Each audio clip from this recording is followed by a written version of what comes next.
Good morning. We are here in Stockholm, PouchEX. We are talking with our friends from Greatest. Yes, we are.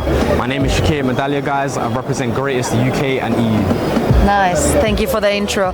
So, the guys were actually telling me about the great things you're doing in the UK. Can you tell me a little bit about this? Yes, sure. So I also run a e-commerce business called MK Podplug based in Milton Keynes, which is a small city in between London and Birmingham, and we focus on not necessarily promoting pouches, but promoting the smokeless lifestyle.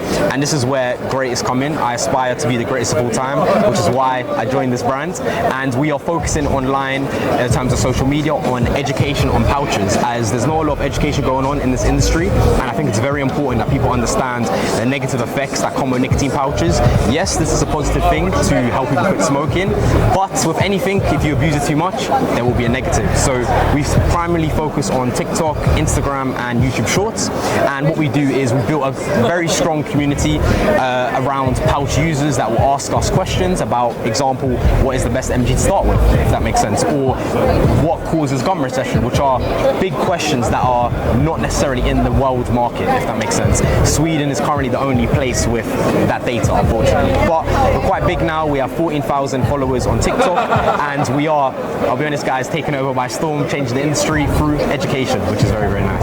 Nice. I think that's super important in our industry, because there's a lot of uncertainty and a lot of people that don't even know about the category. So it's amazing that you guys are actually trying to educate consumer, because at the end of the day will have an impact on the whole category. Exactly. However, we sometimes see some content on the internet, on social media, which is kind of like, wow, every time I see it, it's like, oh my God, you know? It's not good. And how do you control this? That is a good question. I think it is quite hard for brands especially to control what content is getting put out.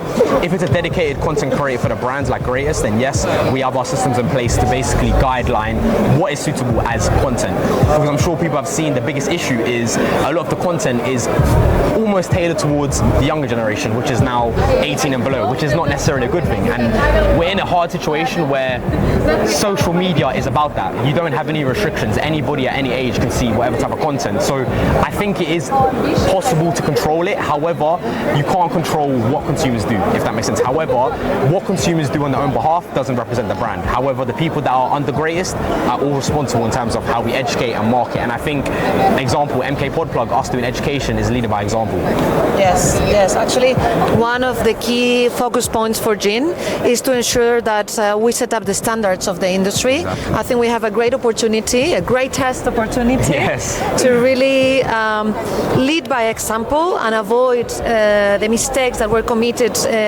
by the vape category, yes, tobacco for sure, and we have the opportunity of really shaping the industry from scratch. So at the end of the day, we are all doing an exercise of self-regulation and self-control. yes, exactly. So these initiatives, like the ones you just explained to me, it's actually contributing to ensuring that we set up the standards of the industry. So well done. Thank you so much. Congratulations for this greatest example of how to succeed in the market. Thank you. Exactly. Thank you so much. Perfect. Thank you.